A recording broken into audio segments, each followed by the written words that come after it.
Hey everyone, thanks for watching us again on the Fox 43 Capital Beat. We do these every week's interviews, conversations, just general talk with state lawmakers across the Commonwealth.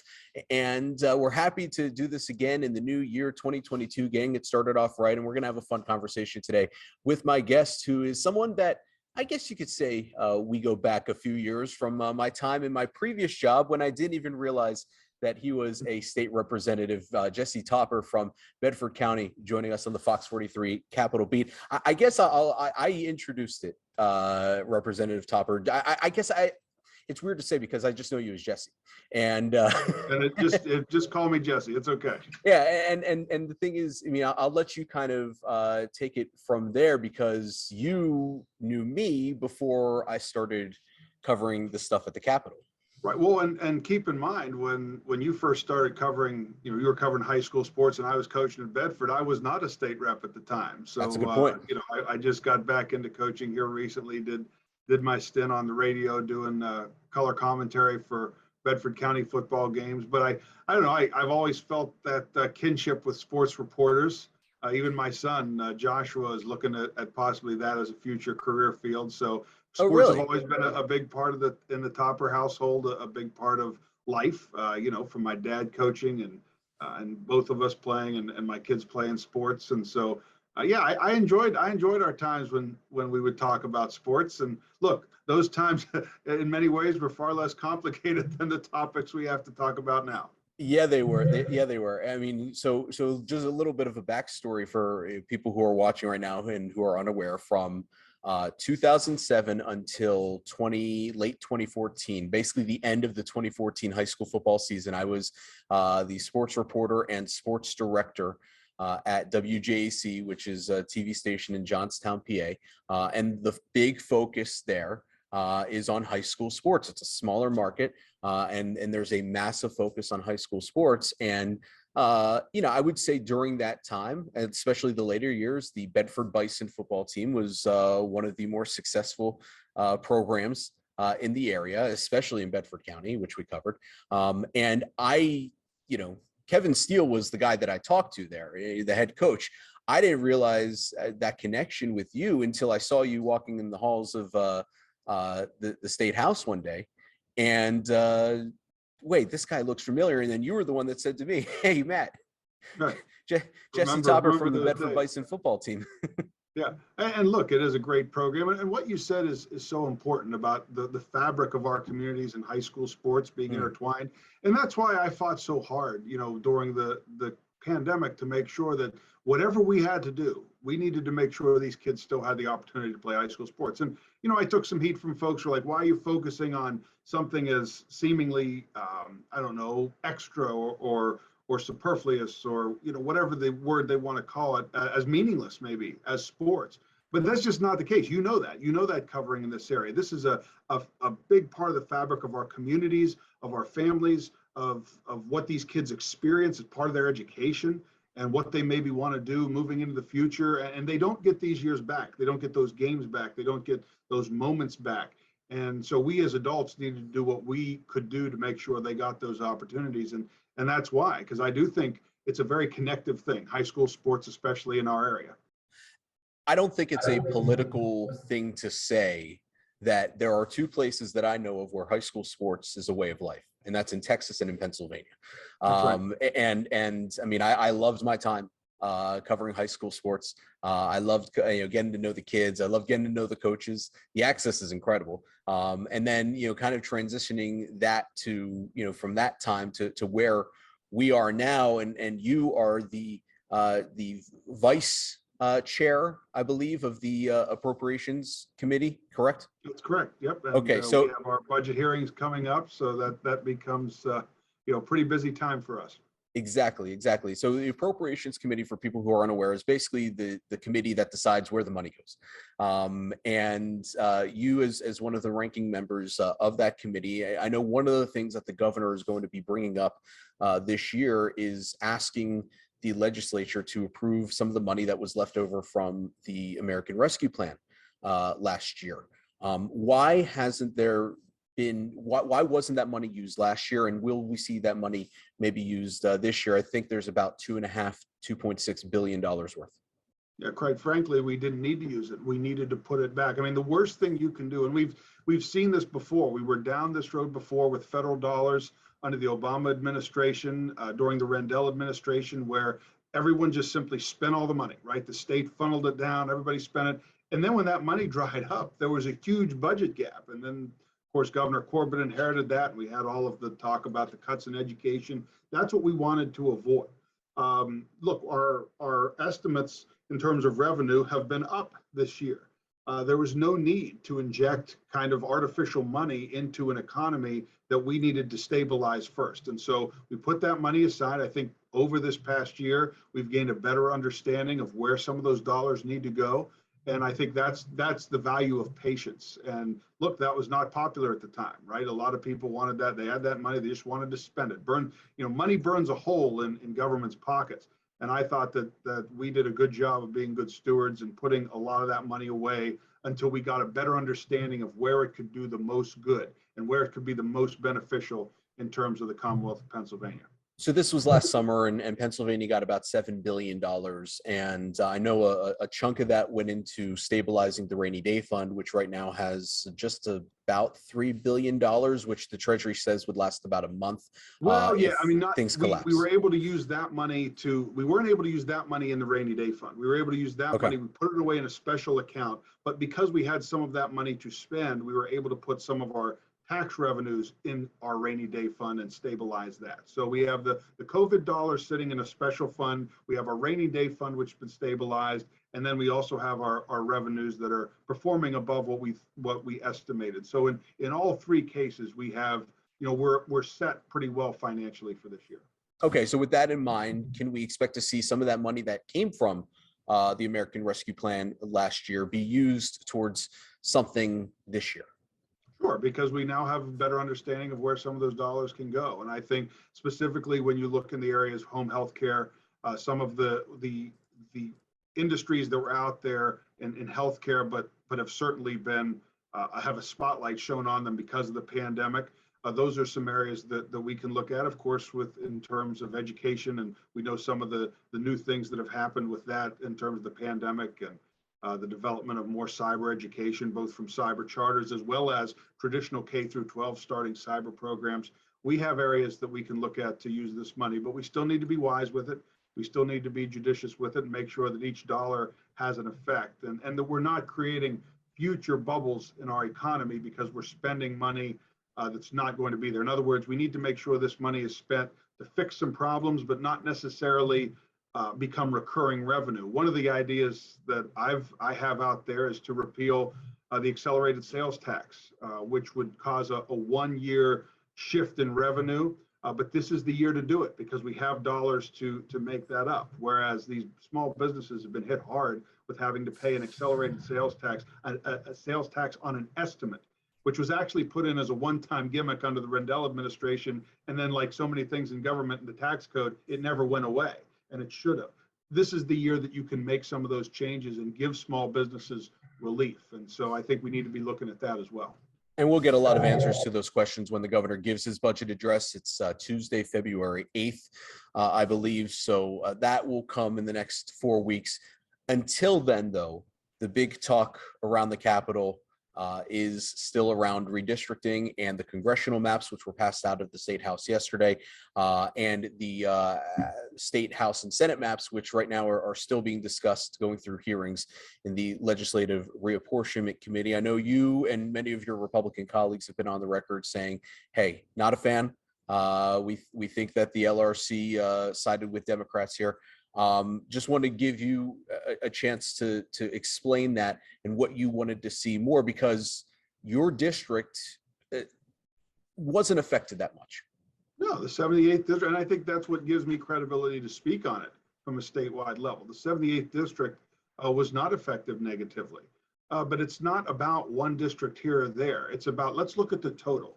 When you pit 14 Republican districts against one another. In other words, 2 members who are actually, well, it's 12 because a couple members decided to, like Representative Toohill became a judge, but the initial map had 14. And the initial map had only 2 Democrat representatives who would have to face off. Like that, I mean, that's just not something that is equitable. And then you look at what they've done, even not so much about Republican versus Democrat, Matt, in terms of incumbents. Look at the communities that have been torn apart. And a lot of those are not necessarily Republican area rural communities.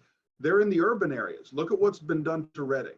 Look at what's been done even to Philadelphia. Look at what's been done to Lancaster City, to York City, pulling those cities apart and basically building in underrepresentation for minorities, all in an effort to sprawl out and catch some of those suburban seats in a political way to increase the odds that there could be a Democratic majority. So it doesn't just hurt, quote, Republican areas, it hurts the Commonwealth and representation as a whole. I know York really isn't impacted by it at all. York doesn't really spread out into the suburbs, but I wanted to kind of take what you did say maybe and focus on Harrisburg, for example, which again is not a district that represents that you represent, but is one of those districts that would be split into 2 and would cover part of the West Shore, Cumberland, Eastern Cumberland County. The flip side to everything that you're saying is that it would presume to increase minority representation with presumably adding Democratic seats that would, what the LRC chairman, Mark Norderberg, says would more accurately depict Pennsylvania. What's your response to that? Because you're making assumptions that, to be quite frank, are racially biased, in my opinion. You're making assumptions that all minorities vote one way. It's not about how they vote. It's about how they're represented. You're splitting their representation up. That's why they're not happy about it. And to start making the assumption that certain communities are going to vote one way forever. I mean, the South used to be all Democrats and the North used to be all Republicans. Times change, issues change, values in communities adjust and evolve. And the idea that you're going to bake in this concept of, well, these people vote one way and these people vote another way, and they vote this way in urban settings and this way in rural settings, when that shouldn't be what you're looking at. What you should be looking at are communities of interest. Are they represented, or are they being split so that they lose representation? Do school districts lose representation? Do townships, municipalities that are split, do counties that are split lose representation? That's what the Constitution lays out for us to look at. And that's why I think these maps are unconstitutional and are slanted towards giving one side a majority. What the chancellor wants, the chairman who was the chancellor wants, is everything on the board. That he wants it to be almost 50-50 in the House, so that there's 104 of one party and 99 of another, or whatever the numbers come out to be. That's not what he needs to be looking at. That's not how you make things, quote, competitive. But why is that necessarily I mean, you look at almost every single statewide race in the last however many years. I mean, Pennsylvania is a purple state. I think we can all agree upon that. Every time that there's a statewide election that comes up, it's very, very even. It's at 52-48. It's at 51-49. Why shouldn't the House of Representatives and or the Senate have that similar representation? Because that's not how the Constitution sets up representation. That's like saying it's not fair that Delaware has as many senators as New York, right, at the federal level. Well, New York has a lot more people. Well, but the founders set it up that way to ensure that the House of Representatives would be one way, the Senate would be the other. And the same thing in Pennsylvania. We were set up to represent areas of the state, all about 65,000 people, and to try and manipulate those districts to have an outcome that you want on the board in the House of Representatives in terms of a number. That's not how this is supposed to work. And so, I mean, if we want to change the Constitution to say, well, we just think we should have a split. Look, a lot of these districts, Matt, were competitive. They're actually being made less competitive because one side or the other is not going to have a chance to compete. Now, just because one party has done better in those competitive districts over the past decade, I mean, look at some of the seats that Republicans hold now. Some of the seats they hold are actually areas where Joe Biden won. And some of the seats that Democrats hold are areas that Donald Trump won. So it shows that people, it's not about everything that happens at the national level that usually affects statewide races. In House races, they want to see who's representing their community the best. And when you start to take that away, By gerrymandering, that's when you have the problem. And you mentioned that you believe that this is unconstitutional. We fully expect, we should probably say this ahead of time, we fully expect all of this, congressional maps, state house, and maybe not so much the Senate maps because those have been agreed on ish. The LRC voted 5-0 for it. But at least the congressional maps and the state house maps, we expect those to end up in court anyway. So we are going up against deadlines. It'll be kind of real touch and go over the next few weeks to see kind of where this ends up. That is something that has Harrisburg pretty split, the redistricting talk. You are part of a committee, I guess you could call it a committee, that's working group. Working group. Committee, like it's not group, right. Yeah. Fair enough. The PA1 caucus, which was introduced, I believe, last May. So we're coming up on almost a year, and it was introduced as a group to kind of solve some issues within the state, for lack of a better term, that are you could find easy bipartisanship on as a way to perhaps save money, not necessarily legislative items, but items internally. And I'm talking too much about it when I could just ask you to describe it probably more succinctly.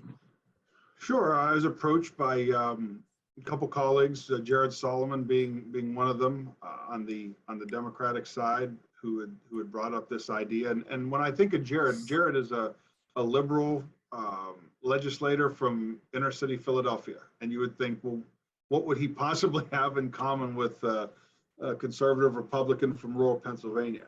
But I think we're both institutionalists, and that's really what I saw when we were bringing this group together. People who cared, individuals who cared about the institution and how it operated. Are there ways that by joining print shops and joining messenger service, could we save money? Could we save money? Do we really need House security, Senate security, and Capitol Police? Or could that all fall under one umbrella? These are ideas that needed to be looked at and studied, and we needed, Jared tells a story of when he walked on the House floor and there were two printers there, and somebody said, well, this is the Republican printer and this is the Democratic printer. And he's like, that's lunacy. We're all printing the same vote sheets. We're all printing the same bills. Why would there have to be two? So I think it's symbolic in terms of wanting to work together on issues we can work together on, but it's also real in terms of saving some money and making the institution more efficient. So we're looking at that. We're looking at some of our House rules and how they can become better, and once again make us more efficient in what we do in terms of making public policy. And through that, Matt, even though maybe there's nothing legislatively out there, but through that you can start to find common ground on a lot of issues. There's a lot more issues that we agree with each other on than we disagree. And some of those issues we maybe agree in where we want to go. We just disagree on how to get there. But you're right, Pennsylvania is a purple state. So the idea that we're not going to be able to work with the other side in order to get stuff done is simply not reality. And the thing about this, the PA1 caucus, is that by no means is it, I think it's 16 people. I think by no means is it 16 moderates by any stretch of the imagination. You have people on the far reaches of each side of the aisle. And that's not necessarily what you're saying a bad thing, because you have the same idea. Right. When we talk about bipartisanship, sometimes, and I don't mean to throw the media under the bus while I'm talking, to the media, but there are times when the media uses the word bipartisanship only to describe members who sometimes vote conservative and sometimes vote liberally. Like Joe Manchin comes to mind from a national level as somebody who's put out there as like, or from, I remember from Pennsylvania, Arlen Specter was the one that the media wanted to push. It's not about, quote, moderation. It's about the institutions. And again, that's what I see. When you talk about 16 people, do you see moderates? No, but you do see institutionalists. And I think that's really where we need to start getting to the root of where we can make things better. Because there are going to be issues that we're going to disagree on, but we should be able to find some unifying features in what we do. So what's been done in the last 7 months since this caucus was formed? We were able to get through a lot of those changes I was talking about in terms of the messenger service, and we're doing, the chief clerk's office right now is doing a study, which we pushed for to see exactly how much money we would save by combining our print shops, by combining our messenger service, by combining some of the administration of the House and not having Republican and Democrat departments, but instead working together as simply House departments. And we do have that. We have that already with the chief clerk's office, and so we're trying to combine some of those administrative tasks and eliminate redundancy in what we do, and that will save dollars, and again, hopefully be symbolic as to the ability for us to work together. And I think a lot of people who might be watching this would be surprised to hear, wait, they've separate mail rooms, they've separate printers. How does this work? I don't understand, but this is the inefficient aspect of Pennsylvania government that a lot of people complain about, and here's some of the details.